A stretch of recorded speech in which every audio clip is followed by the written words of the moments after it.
Jadi dalam Kamus Al-Ma'ani misalnya, kata al-basyiru itu diartikan sebagai kabar gembira, juga diartikan sebagai bersuka hati, dan juga bisa meramal dan juga bisa membayangkan.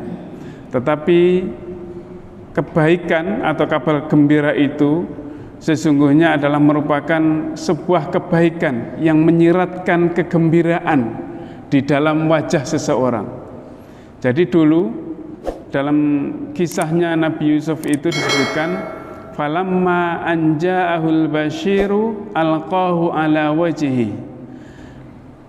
Maka tatkala orang-orang putra-putranya yang membawa kabar gembira itu datang kepada Nabi Yusuf, Nabi Yakub, kepada ayahnya, alqahu ala wajhi, maka gamisnya Nabi Yusuf itu yang dibawa oleh saudara-saudaranya itu ditaruhlah di wajahnya Nabi Yakub. Fartadda basira, maka kemudian Nabi Yakub bisa melihat kembali.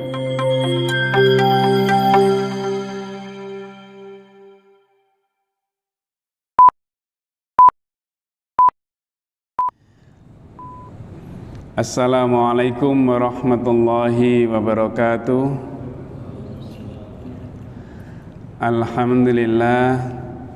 Alhamdulillahilladzi an'ama alaina bi ni'matil imani wal islam.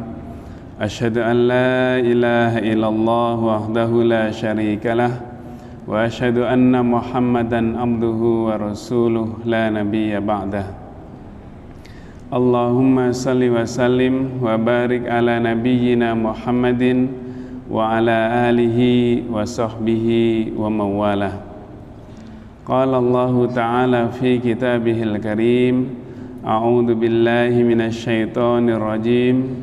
Bismillahirrahmanirrahim. Alhamdulillahilladzi anzala ala abdihil kitaba wa lam yaj'al lahu 'iwaja qayyiman liyunzira ba'san syadidan min ladunhu wa yubashshiral mu'minina alladzina ya'maluna as-solihati anna lahum ajran hasana makithina fihi abada. Bapak, Ibu, jamaah salat subuh yang dirahmati Allah, kita bersyukur masih diberi kesempatan oleh Allah untuk menjalankan hidup ini dengan sebaik-baiknya, bisa sholat berjamaah di masjid, bisa berkumpul dengan orang-orang yang soleh, bisa mentadabburi, bisa mengkaji ayat-ayat Al-Quran bersama-sama.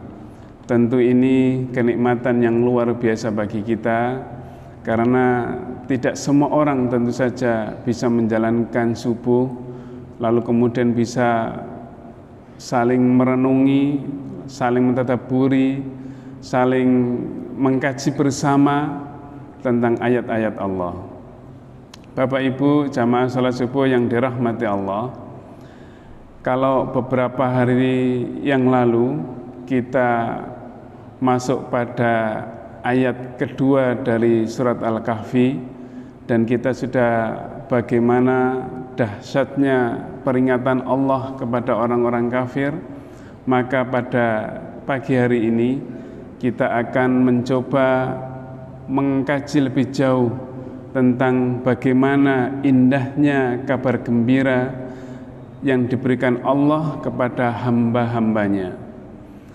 Dalam surat yang kedua, dalam ayat yang kedua dari surat Al-Kahfi disebutkan, qayyiman liyunzira ba'san syadidan min ladunhu wa yubashshiral mu'minina alladzina ya'maluna as-solihati anna lahum ajran hasana. Jadi secara lurus Al-Quran itu ditujukan sebagai peringatan kepada orang-orang yang mengkufuri, yang ingkar kepada Allah, yang kafir, yang tidak mengakui akan keesaan Allah dan juga kerasulan Muhammad SAW. Tetapi Al-Quran juga merupakan sebagai kabar gembira bagi orang-orang yang beriman, orang-orang yang juga menjalankan kebaikan ajron hasana, sebagai balasan yang sangat baik.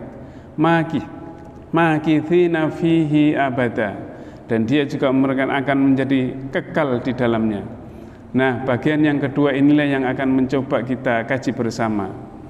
Jadi dalam Kamus Al-Ma'ani misalnya, kata al-basyiru itu diartikan sebagai kabar gembira, juga diartikan sebagai bersuka hati, dan juga bisa meramal dan juga bisa membayangkan. Tetapi kebaikan atau kabar gembira itu sesungguhnya adalah merupakan sebuah kebaikan yang menyiratkan kegembiraan di dalam wajah seseorang. Jadi dulu dalam kisahnya Nabi Yusuf itu disebutkan, falamma anja'ahul basyiru alqahu ala wajhihi. Maka tatkala orang-orang putra-putranya yang membawa kabar gembira itu datang kepada Nabi Yusuf, Nabi Yakub, kepada ayahnya, alqahu ala wajhi, maka gamisnya Nabi Yusuf itu yang dibawa oleh saudara-saudaranya itu ditaruhlah di wajahnya Nabi Yakub. Fartadda basira, maka kemudian Nabi Yakub bisa melihat kembali. Jadi inilah sebagai kabar bahwa kebaikan, kabar gembira adalah suatu kebaikan yang kemudian bisa menyiratkan suatu kegembiraan di dalam wajah seseorang. Jadi sama seperti kita, kalau kemudian kita mendapat kabar gembira, kalau kita mendapat kebaikan dari orang lain, kalau kita mendapat kenikmatan, kalau kita mendapatkan kenyamanan, maka biasanya kita akan tersenyum. Maka ada kegembiraan yang tersirat di dalam wajah kita. Nah, itulah yang disebut dengan kabar gembira. Tetapi di sisi lain nanti juga ada bagaimana peringatan itu juga merupakan kabar gembira bagi seorang yang beriman. Nah, sekarang kita masuk pada kabar gembira dulu. Di dalam surat Al-Baqarah ayat 25 kita mungkin sering membacanya. Wa basyiril ladzina amanu wa amilus sholihat anna lahum jannatin tajri min tahtihal anhar. Jadi berilah kabar gembira kepada orang-orang yang beriman itu dan orang-orang yang melakukan amal kebaikan.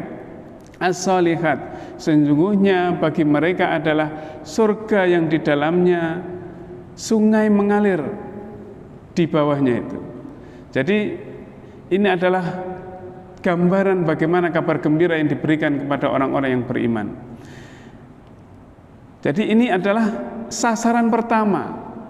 Sasaran pertama orang yang mendapat kabar gembira, yaitu orang-orang yang beriman dan menjalankan kebaikan. Dan yang kedua adalah orang-orang yang akan mendapat kabar gembira adalah orang-orang yang sabar.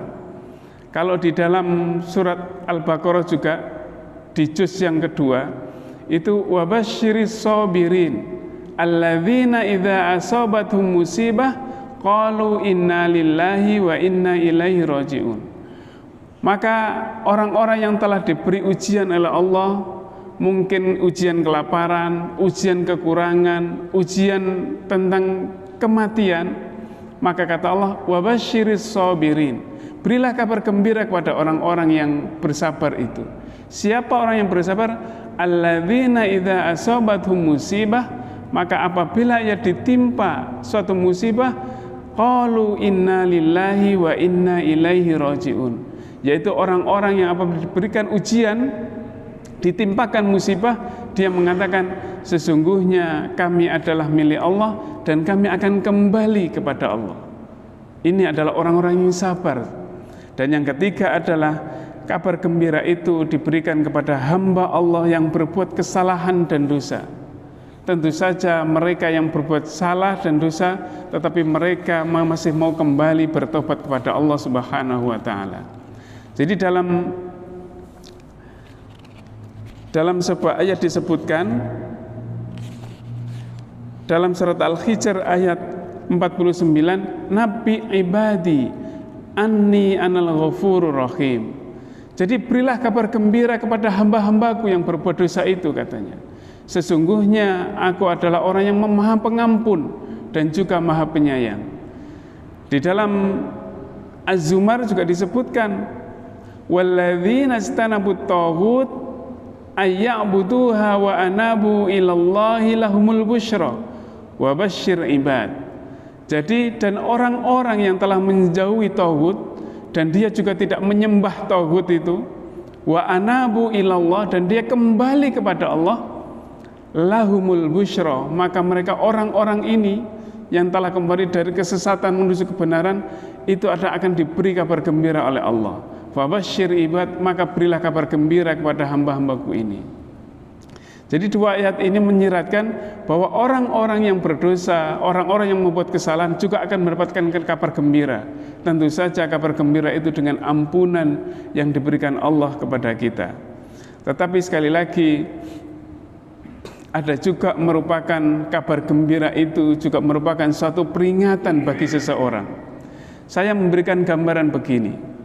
Jadi ada seorang pimpro, pimpinan proyek begitu, pimpinan tukang membangun sebuah gedung yang tinggi. Lalu kemudian kebetulan pimpronya itu, pimpinan proyeknya ada di lantai yang di atas. Nah, dia ingin, ada perlunya dengan anak buahnya yang ada di bawah. Kebetulan anak buahnya itu lagi mengecat yang kelihatan dari atas begini oleh pimpronya itu. Maka ketika dipanggil oleh pimpronya itu, oleh pimpinannya itu, dipanggil, orang anak buahnya yang ngecat di bawah ini, yang sedang bekerja di bawah ini, tidak mendongak ke atas, tidak menoleh sama sekali. Mendengar atau tidak mendengar, ya itu mungkin dia tidak tahu.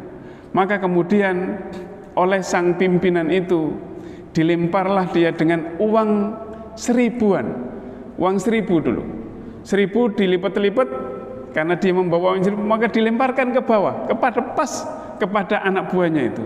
Lalu kemudian dilihatnya yang jatuh itu ternyata uang 1000. Diambillah uang 1000, dimasukkan ke sakunya. Masih belum bisa mendongak ke atas lagi, tidak melihat ke atas. Lalu kemudian oleh pimpronya dilemparlah uang 5.000 lagi. Uang 5.000 sama saja, diambil uangnya tapi dia tidak melihat ke atas. Diambillah, dilempar lagi uang 50.000 dan sama saja. Sampai kemudian karena sudah merasa pegal pimpinannya ini, kemudian diambillah batu kecil lalu dilemparkan kepada anak buahnya yang ada di bawah itu. Baru kemudian dia mendongak ke atas begini, baru melihat ke atas. Oh iya, baru tahu kalau dia sedang dipanggil oleh pimpinannya itu.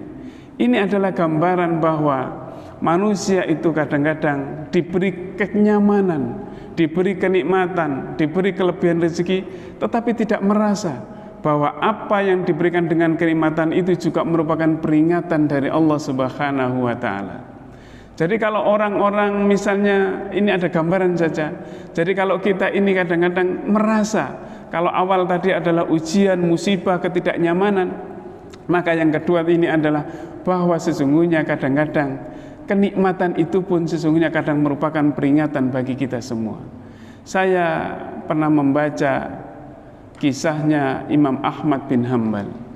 Imam Ahmad bin Hanbal itu sewaktu pada zaman Khalifah Ma'mun, salah seorang khalifah pada zaman Bani Abbasiyah, itu mewajibkan bahwa seluruh ulama saat itu harus mengakui bahwa Al-Quran itu adalah makhluk Allah.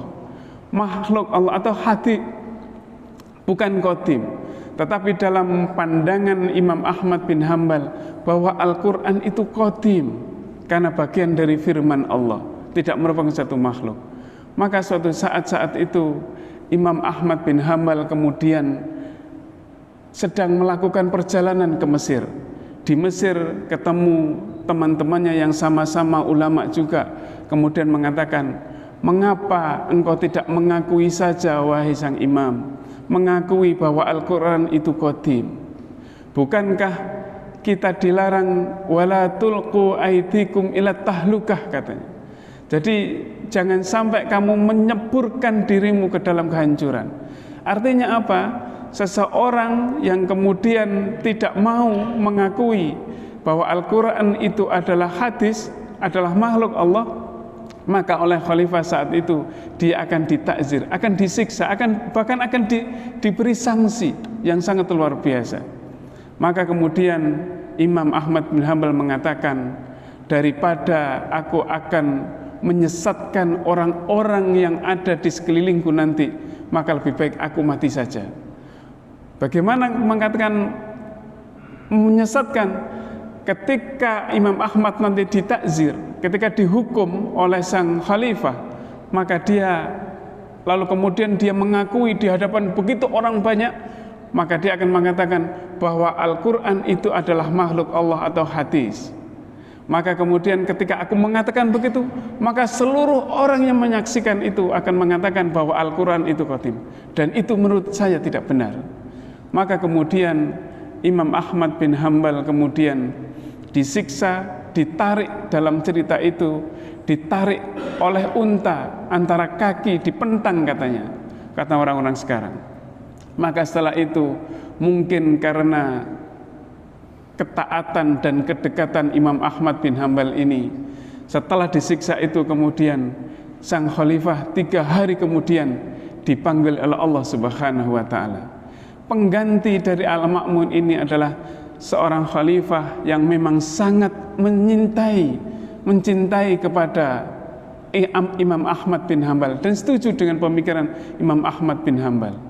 Maka kalau tadi disiksa dengan begitu, dengan hukuman, maka sekarang Imam Ahmad bin Hambal ingin diangkat sebagai hakim agung, sebagai penasihat sang khalifah. Tetapi apa yang terjadi? Imam Ahmad bin Hambal ternyata tidak menerima. Padahal kalau sekarang seandainya jadi hakim agung itu mungkin bisa miliatan, uangnya sudah luar biasa, kenikmatan dunia diberikan semuanya. Tetapi Imam Ahmad bin Hambal akhirnya juga menolak permintaan sang khalifah yang sesungguhnya sangat mencintai beliau. Maka apa akhirnya? Karena merasa bahwa keinginannya juga tidak terpenuhi, karena diangkat sebagai hakim agung juga tidak mau, maka akhirnya Imam Ahmad bin Hambal akhirnya dimasukkan ke dalam penjara. Apa komentarnya Imam Ahmad bin Hambal? Kalau aku masih kuat dengan hukuman untuk mempertahankan kebenaran yang aku yakini, maka aku takut ketika aku diberi kenikmatan yang luar biasa, kenyamanan, kedudukan, jabatan yang luar biasa, aku takut aku sudah tidak mampu lagi untuk mempertahankan kebenaran dan kedekatanku dengan Allah. Jadi ini sekali lagi, ini adalah gambaran betapa sesungguhnya kadang-kadang peringatan, kenikmatan yang diberikan oleh Allah itu juga merupakan ujian atau juga merupakan kabar gembira bagi kita semua. Ada beberapa yang mungkin kita menjadi renungan bagi kita. Pertama adalah bahwa kadang-kadang peringatan bagi seorang mukmin itu juga merupakan kabar gembira bagi kita. Pertama adalah bahwa ketika seseorang diberikan ujian, diberikan peringatan, diberikan ketidaknyamanan oleh Allah kepada kita, kepada seseorang atau kepada kita semua, maka itu sesungguhnya adalah jalan bagaimana supaya kita itu ingat akan Allah.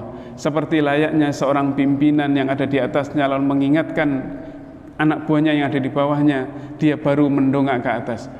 Dan yang kedua adalah bahwa ujian, peringatan, ketidaknyamanan yang diberikan Allah kepada kita merupakan itu adalah ujian, bagian ujian keimanan dari kita.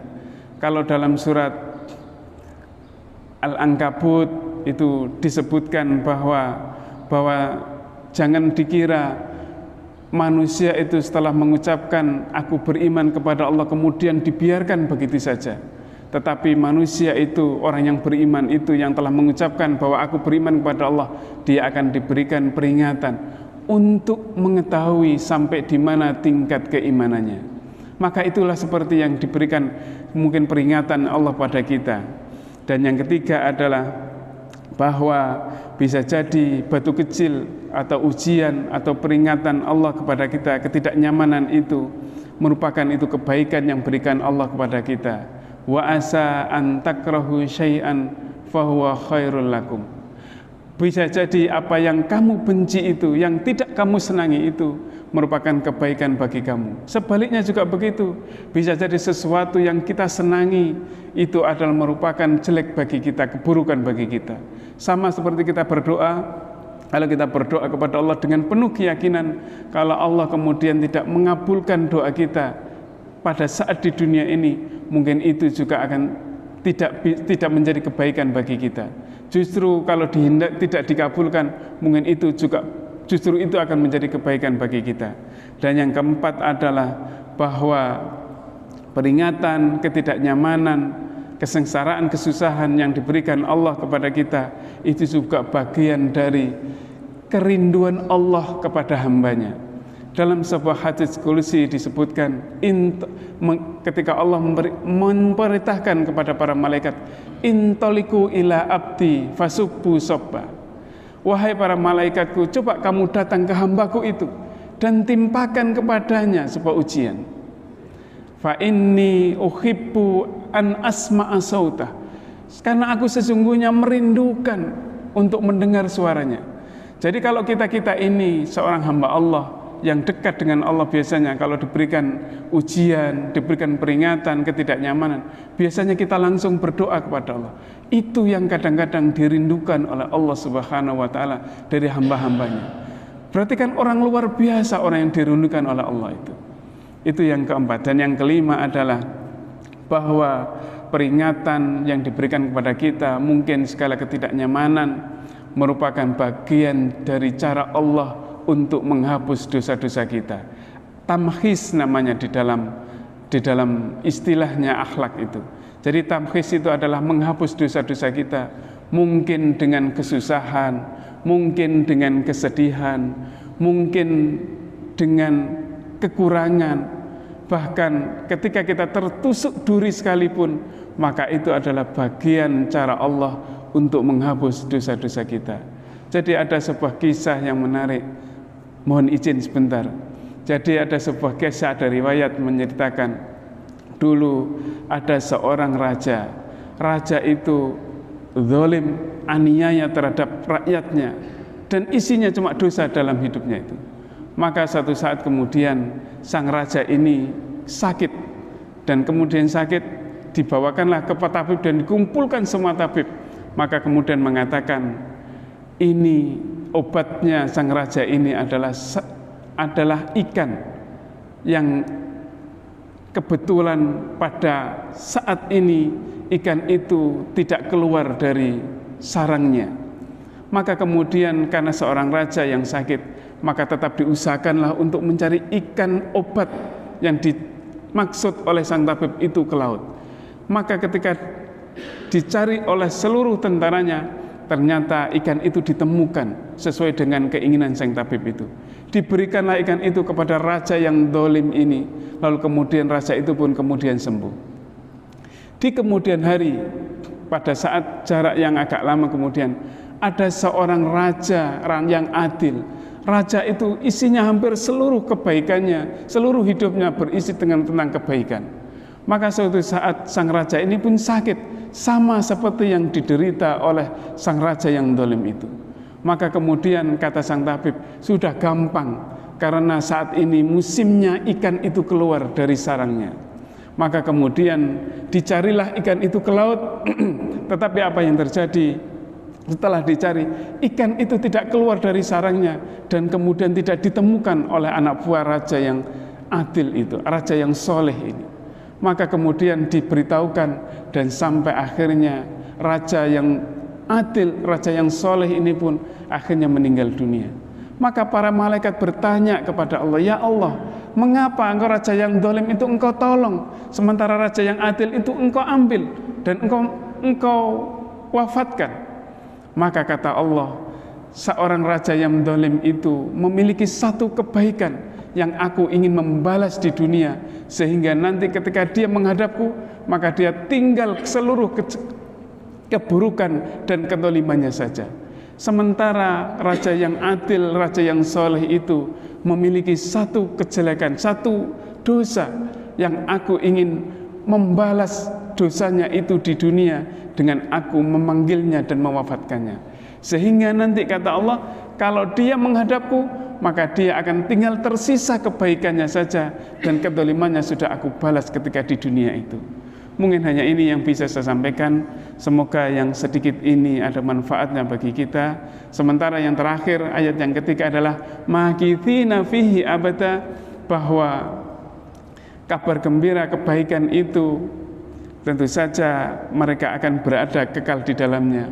Orang yang kafir, orang yang ingkar, yang tidak mengakui dan tidak beriman, maka ia akan berada di dalam neraka Allah selama-lamanya. Dan orang-orang yang beriman akan berada dalam kenikmatan Allah selama-lamanya.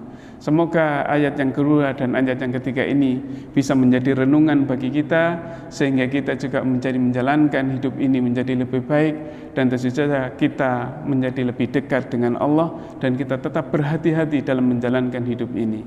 Nasrum minallah wa fathun qarib wa basyiril mu'minin. Subhanakallahumma wa bihamdika asyhadu an la ilaha illa anta astaghfiruka wa atubu ilaik. Wassalamualaikum warahmatullahi wabarakatuh.